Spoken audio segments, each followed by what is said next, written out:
A verdadeira habilidade de Jory Bonnie foi revelada ser tão apelona quanto a gente pensava. Saturno revela que esse poder é capaz de transformar o usuário em qualquer futuro que ele imaginar. E voltando ao presente, quando Saturno se preparava para matar a garota, eis que surge no último segundo Bartolomeu Kuma para salvar a sua filha. As costas, que um dia foram alvo do governo, hoje se colocam propositalmente como esse mesmo alvo a fim de proteger a sua joia mais preciosa. A fúria do Homem Gentil foi lançada e Kuma se prepara para enfrentar o Gorosei Sanjay Garcia Saturno no capítulo 1103 de One Piece. Galera, então finalmente temos o final do flashback do Kuma com essa bomba que foi a revelação das habilidades da Bonnie, parecendo muito ser uma tentativa do governo de copiar a fruta e os poderes de Nika. Tivemos também o Kizaru potencialmente ajudando, dando um empurrãozinho ali no Luffy nesse capítulo, e finalmente a chegada do Kuma, que por algum motivo continua consciente. Vamos falar sobre isso também. Mas isso não antes de você dar aquela patada de urso no like para ajudar a espalhar a palavra de Nika, se inscrever no canal e ativar o sininho para continuar navegando pelo universo de One Piece. Começamos o capítulo logo após a Bonnie presenciar todo o passado do seu pai e se deparando com o Vegapunk logo após sair da sala.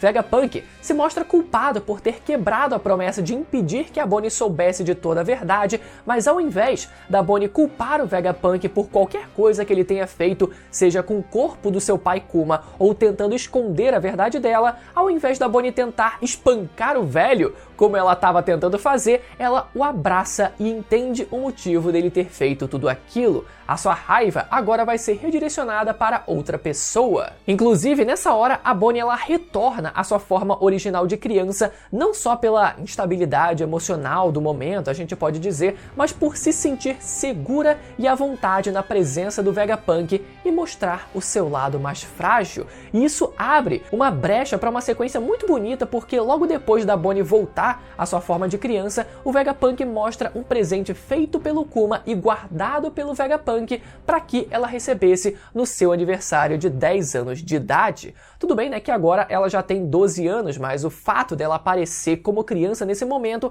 acaba sendo uma forma de simular o cenário em que ela teria recebido esse presente na data que era para ser. O presente em questão era uma safira que lembra a doença da Bonnie, né, escamas de safira, mas na forma de um colar com o formato de um sol, muito parecido inclusive com o sol presente na igreja onde eles dois cresceram, né? Isso acaba sendo mais uma forma de ressignificar o que a doença dela representou na vida dela, né, por tantos anos, e ainda unir com a crença, né, mesclar tudo isso com a crença no deus do Sol Nika que eles compartilhavam. O Vegapunk nessa hora também fala sobre como aquele era para ser um amuleto de proteção, e agora, né, por uma coincidência do destino, a Bonnie atraca junto do Luffy na ilha de Egghead, ou seja, ela realmente está sendo protegida pelo deus do Sol Nika, mesmo sem ela saber. E eles ainda falam, né, como os pais do Luffy e da Bonnie são grandes amigos e como o Luffy agora está salvando a vida do Vegapunk também, né? Enfim, o Vegapunk, apesar de ser um cientista, ele também tem essa crença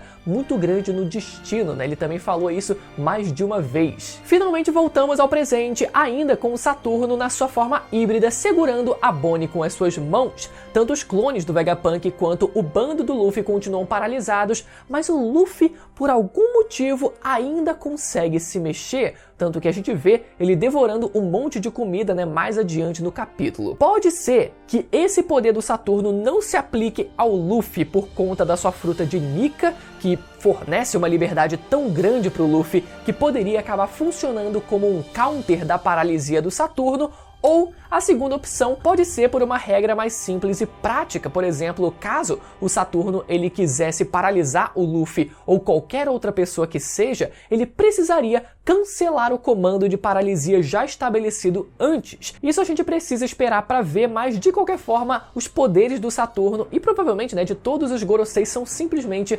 fantásticos, justamente por serem tão enigmáticos como esse. Então, o grande desafio ao enfrentar os Gorosei não é é uma batalha frente a frente necessariamente, mas sim tentar resolver o quebra-cabeça que compõe os seus poderes para que a vitória se torne possível e aí sim eles sejam derrotados numa luta direta. E eu digo isso, no plural, porque eu realmente acredito que todos os outros Gorosei também funcionam dessa mesma forma, eles têm essa mesma pegada. Bonnie, se vendo sem alternativas, decide criar a sua própria alternativa, que é imaginar o futuro alternativo onde ela seria parecida com Nika. Nisso, ela infla o seu corpo e contrai o seu punho gigante para dentro do seu braço, como se fosse lançar um King Kong Gun, mas ela estranhamente se sente fraca e perde a capacidade de se manter naquela forma. O Saturno vem com um papo muito estranho, dizendo que apesar da Bonnie conhecer a figura de Nika pela religião, seguida pelo Kuma e também adotada pela sua filha, ela não conseguiu conectar a forma branca do Luffy como sendo a figura de Nika. Ela não conseguiu ligar os pontos para conseguir realmente usar o máximo daquele potencial da sua fruta. Mas antes da gente ter a grande revelação e polêmica, desse capítulo, que foi a real natureza dos poderes da Bonnie, lá no canto o Luffy aparece comendo um monte de comida que teria surgido do nada. Será que ele criou aquilo com o seu poder, igual fez com aqueles óculos, partindo do seu cabelo? Não, galera? A gente sabe exatamente quem seria rápido o suficiente para levar comida pro Luffy sem que ninguém percebesse. Vimos o Kizaru nesse capítulo se lamentando pelo Sentomaru ter sido amarrado e a Bonnie sendo torturada pelo Saturno, e as evidências são mais claras do que a própria fruta do Kizaru, que ele está sim fazendo corpo mole e não quer ter que lutar a favor do governo, pelo menos nessa situação. Então faz sentido, muito sentido, a gente imaginar que o Kizaru tenha sim sido aquele que arranjou comida para o Luffy poder se recuperar e continuar lutando contra o Saturno. E o Oda, galera, ainda fez questão de mostrar a reação do Kizaru observando o Luffy logo na página seguinte em que ele aparece comendo, como se ele não soubesse de nada do que estava acontecendo, e eu tenho certeza que iam ter negacionistas e hereges dizendo isso nos comentários, então eu já decidi me adiantar aqui. Galera, o Oda ele fez isso justamente de propósito. Ele mostrou o Kizaru lá no chão logo depois do Luffy aparecer comendo como uma cortina de fumaça pra gente pensar que ele não teve nada a ver com aquilo, mas é a opção mais viável. Se não foi isso, é o Luffy conseguindo tirar comida do próprio cabelo mais uma vez, mas aí seria ele, se autofagigando, então não faria muito sentido também na prática. E como eu comentei antes, galera, eu não acho que o Kizaru ele vai interferir de forma explícita a favor do bando do Luffy agora, porque apesar dele ter aparecido no flashback do Kuma ali momentaneamente, em momentos circunstanciais, ter se mostrado alguém que não queria ter que matar o Vegapunk, eu não acho que o Oda ele trabalhou tanto assim o Kizaru a ponto da gente ter uma virada de chave tão grande, pelo menos nesse momento. Caso o Kizaru ele venha atrair o governo, aí eu acredito que isso deva acontecer só mais pra frente mesmo. E agora é que vem a grande bomba do capítulo. Saturno afirma que foi ele que deu essa habilidade para a Bonnie. Saturno, como um cientista do mal, conduziu um experimento para ver se um bebê que não comeu uma fruta original poderia receber os poderes de uma fruta através do seu extrato. Agora, se o Saturno se refere a ele espremer a fruta e dar como se fosse um suco na mamadeira para um bebê, é de se imaginar que ainda assim funcionaria, Mas vale a gente esperar a tradução oficial, porque vai que ele se referiu ao extrato do DNA da fruta ou algo complexo desse tipo. Mas o que parece, pelo visto, é que o Saturno também liderou experimentos de clonagens de Akumas no Mi, assim como o Caesar Clown e o Vegapunk, cada um da sua maneira, De qualquer forma, Saturno diz que o experimento foi um sucesso, mas que aquela é uma fruta desnecessária, e explica que essa habilidade dá a capacidade de se transformar em qualquer futuro, mas a habilidade de escolher o futuro fica mais limitada à medida que se conhece a realidade. Vamos uma coisa de cada vez, porque essa revelação foi um negócio bem grande. Primeiro, galera, agora sabemos como a Bonnie conseguiu os poderes da sua Akuma no Mi, entre aspas, né, já que não foi a Akuma no Mi original e que não foi algo completamente ao acaso, mas sim o Saturno que realizou experimentos nela enquanto ela ainda vivia em Marijoa quando bebê. E esse foi, galera, um buraco que não tinha sido explicado no flashback do Kuma. Tudo bem que a Bonnie ela poderia ter comido por acaso mesmo, mas o Oda ele estava conduzindo aquele flashback de uma forma tão, mas tão detalhada que não fazia muito sentido ele decidir simplesmente pular essa informação, mesmo que fosse uma justificativa qualquer, como Kuma ou qualquer outra pessoa ali levando uma cesta de fruta para dentro da igreja e ela acabar comendo sem saber que era uma fruta ou sem ninguém saber que estava levando uma fruta no meio, né? No caso uma Akuma no Mi, no meio daquele amontoado de fruta. Mas não, agora a gente sabe que o Oda ele decidiu pular essa explicação lá no flashback para que a gente tivesse essa revelação agora. Segunda coisa, galera, a Bonnie ela nunca comeu uma Akuma no Mi de fato, mas sim apenas o extrato da sua Akuma no Mi original. Ou seja, isso abre uma brecha para que outras pessoas também tenham o mesmo poder clonado, assim como a Bonnie, ou que a fruta original tenha sido comida por alguém, por uma outra pessoa durante esses anos, ou no mínimo que a fruta ainda esteja em posse do governo. Mas claramente essa parece muito ser uma tentativa do governo de conseguir replicar os poderes de Nika, mesmo partindo de um outro conceito de fruta, né? Com uma fruta, partindo de uma fruta que tem um outro conceito, mas que abre a brecha, que possui a liberdade para conseguir alcançar e emular os poderes de Nika também. Terceira coisa, galera, a fruta da Bonnie não parece ser simplesmente a fruta da idade, né? Pode ser que ela continue sendo oficialmente a fruta da idade, mas definitivamente o conceito dela vai muito além disso. Quando a gente viu ela emulando os poderes de Nika capítulos atrás, surgiram várias possíveis explicações de como ela teria feito aquilo e eu cogitei a possibilidade dessa habilidade ser algo menos apelão do que parecia ser a princípio, né? Porque à primeira vista parecia que ela poderia imaginar qualquer futuro onde ela tivesse literalmente qualquer Akuma no Mi e dessa forma ela saísse disparando laser, magma, gelo para todo canto ou quem sabe se dividindo igual Bug. Mas para que essa fruta tivesse uma limitação, eu deduzi que a justificativa para Bonnie conseguir inflar o próprio corpo, assim como Nika, poderia ser explicado de uma forma extremamente simples, que seria a Bonnie imaginando um futuro onde ela tivesse, por exemplo, se alimentado com tantos nutrientes que ela ficaria grande e forte e bombada daquele jeito.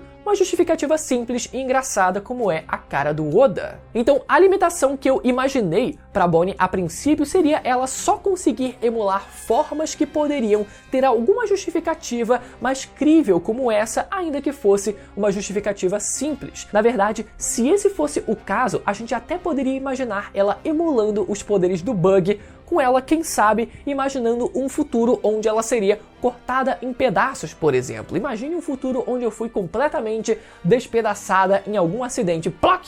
Ela consegue dividir as próprias partes do próprio corpo e dessa forma controlar assim como o Bug faz. Mas enfim, só que agora com a explicação do Gorosei Saturno, realmente parece que as habilidades da Bonnie são tão apelonas quanto a gente pensava e que ela poderia mesmo emular qualquer futuro que ela quisesse, seja disparando raios, laser, magma ou gelo, né? Isso a gente ainda precisa ver, mas sendo a única limitação sendo esclarecida pra gente nesse capítulo, o próprio conhecimento da realidade. Ou seja, quanto mais ela tem noção da realidade dos próprios poderes, menos ela consegue imaginar que algo pode ser realmente possível, funcionando numa lógica inversamente proporcional, como se o conhecimento fosse uma maldição, que é basicamente o que o governo ele sempre tenta implantar nas pessoas, não é verdade? É um conceito meio complexo, mas que pelo menos ainda existe uma limitação para o poder dela, né?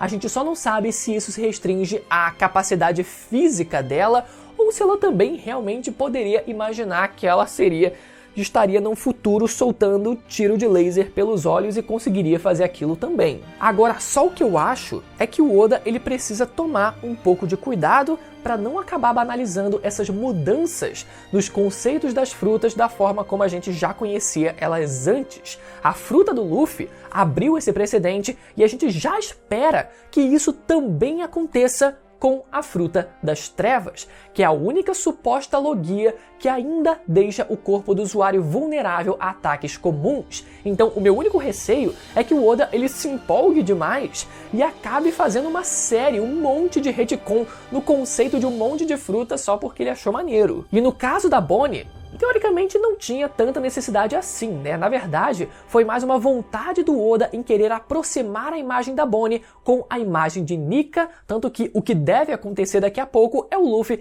recuperar as suas forças, voltar para a forma de Nika e o Kuma conseguir dizer para a Bonnie que o Luffy é o deus do sol, fazendo assim com que a Bonnie recupere a sua fé em Nika e volte a ser capaz de emular os seus poderes. Dessa forma, Luffy e Bonnie poderiam enfrentar juntos o Gorosei Saturno. Bom, ainda falando sobre revelações, o Gorosei diz ainda nesse capítulo que foi ele quem fez os experimentos no corpo da mãe da Bonnie e diz que aquela foi a 8ª esposa da Terra Sagrada. O que o Gorosei quis dizer com isso exatamente? Porque os Tenryubitos, eles vivem se casando com, na verdade, né, escravizando as pessoas, né, sexualmente, a gente sabe, né, mas teoricamente, se casando com uma ou várias mulheres, enfim, né, tem outras famílias menores ali que não fazem tanto mal, mas só vivem ali no conforto da aristocracia e acabam se casando como se fosse um casamento realmente comum, tradicional, como a gente conhece. Ou seja, essa contagem não deve ser uma contagem referente a todos os Tenryubitos da Terra Sagrada, apesar do nome ele parecer indicar isso. O que eu imagino e que a gente já vem especulando há alguns meses é que a mãe da Bonnie tenha se casado, entre aspas, com o Gorosei Saturno e talvez essa designação de 8ª esposa seja referente apenas àquelas que se casam especificamente com algum dos Gorosei. Pelo menos essa é a minha explicação por enquanto, né? Porque mesmo Saturno sendo um cientista, eu ainda não fico 100% convencido de que todo esse envolvimento dele nesse arco em todo o passado do Kuma seja só uma questão de ciência, talvez uma questão de ego, talvez uma questão de posse, talvez uma questão de vingança pessoal. Então, vamos ver se ainda rola essa confirmação mais pra frente ou não. Seguindo o capítulo, então, vemos que algo aterrissa de cabeça dentro de Egghead. Entenderam? Egghead, cabeça. E vemos que o homem, Bartolomeu Kuma, em carne, osso e peças sobressalentes, veio salvar a sua filha. Eu não sei se o Oda ele esqueceu dos danos que ele sofreu pro Akainu ou se isso é mais uma forma do Oda humilhar o meu homem, fazendo com que o Kuma ele tenha resistido aos golpes dele, né? E tenha ficado com o pé inteiro ainda, tenha ficado com parte da cara inteira ainda, eu não sei. De qualquer forma, vemos ele correndo em meio aos randoms e levando uma chuva de balas de todos os cantos ali, pô, sendo explodido pelas costas e pela cara ali. Ele continua avançando, ele continua correndo mesmo assim. Nesse momento, Bonnie pede desculpas para o seu pai, se sentindo culpada por toda aquela situação, se sentindo culpada por não conseguir proteger a vida que o Kuma lutou tanto para que ficasse viva, e no fim, aceitando a sua morte. E no instante em que a Bonnie estava para ser pisoteada pelo Saturno, Kuma aparece no último segundo, protegendo a sua filha com as suas costas. As mesmas costas que um dia foram alvo do governo e que Kuma desejava que não fossem, hoje se tornam esse mesmo alvo, só que dessa vez de forma proposital, a fim de proteger um bem ainda mais valioso, a sua joia mais preciosa. O corpo grande e robusto de Kuma seria usado pela última vez para se sacrificar por alguém, mas não antes dele se virar, segurar a garra de Saturno, armar o seu punho de haki e enfiar a mão na cara do verdadeiro inseto presente nessa ilha. Então, galera, finalmente temos a grande aparição do Kuma em Egghead e não foi através do robô do século perdido, pelo menos por enquanto, porque despertar ele já despertou, só resta saber quem tá ali dentro, né? Ou o que está ali dentro. Ainda existe a possibilidade do Vegapunk ter dividido a consciência do Kuma antes da sua morte, sem ninguém saber daquilo. Agora, como o Kuma ele continua consciente mesmo depois da sua morte? A resposta para isso está no começo desse arco, quando o Vegapunk da Lilith diz que o robô ainda apresentava comportamentos instintivos de um tubarão de carne e osso. Ou seja, a mesma coisa estaria acontecendo com o Kuma aqui. Parte do seu instinto paterno, da sua força de vontade, ainda estaria lutando para continuar existindo, e isso, inclusive, foi citado pelo Dragon nesse capítulo, com ele dizendo que o Kuma poderia começar a se mover através de um fragmento de instinto. Agora, a minha dúvida é quanto ao motivo do Kuma ter ido até a Terra Sagrada ao invés de ir direto até a ilha de Egghead. A gente até criou, né, a teoria de que a consciência do Kuma teria sido trocada, invertida com a programação daquele robô antigo, e que a programação do robô antigo estivesse fazendo com que o corpo do Kuma tentasse completar a sua missão de 200 anos atrás, que foi quando ele invadiu a Terra Sagrada de Marijoa por um motivo ainda desconhecido. Ainda existe a possibilidade da programação do robô antigo ter sido implantada no Kuma e ter havido, né, um conflito dessa programação com a vontade inata do verdadeiro Kuma, que fez com que ele decidisse ir até Egghead, mas primeiro tenha ido até a Terra Sagrada de Marijoa. Mas isso ainda fica em aberto. Eu ainda acho que tem coisa pra gente discutir aí. Agora, isso significa que o Kuma vai recuperar plenamente a sua consciência? Eu duvido muito, né, galera? Pode ser que parte dele tenha sido implantada no robô antigo, quem sabe no seu Serafim, que também apresentou problemas de comportamento, mas essa carcaça e o que foi apagado da sua mente nesse corpo devem ir mesmo pro ralo. Pelo menos essa parte do Kuma, pelo visto, vai realmente morrer. E resta a gente esperar para ver se a sua fruta vai realmente renascer nas laranjeiras da Nami, que ficam no Thousand Sunny, e se essa fruta vai parar nas mãos da Nefertari de Vivi e se será comida por ela. Se você ficou até o final e gostou do vídeo, não esquece de deixar aquele like mais uma vez, e caso você ainda não seja inscrito, considere se inscrever e ativar o sininho para sempre saber quando sair vídeo novo sobre One Piece aqui no canal. E agora eu vou recomendar para vocês o meu último vídeo sobre a história nunca antes contada entre Shanks e Barba Negra, que vai aparecer agora na tela para você poder ir lá assistir. Um feliz ano novo para vocês, um feliz 2024, mas podem ficar tranquilos que os vídeos de One Piece aqui no canal vão continuar saindo, beleza? Até a próxima, tchau!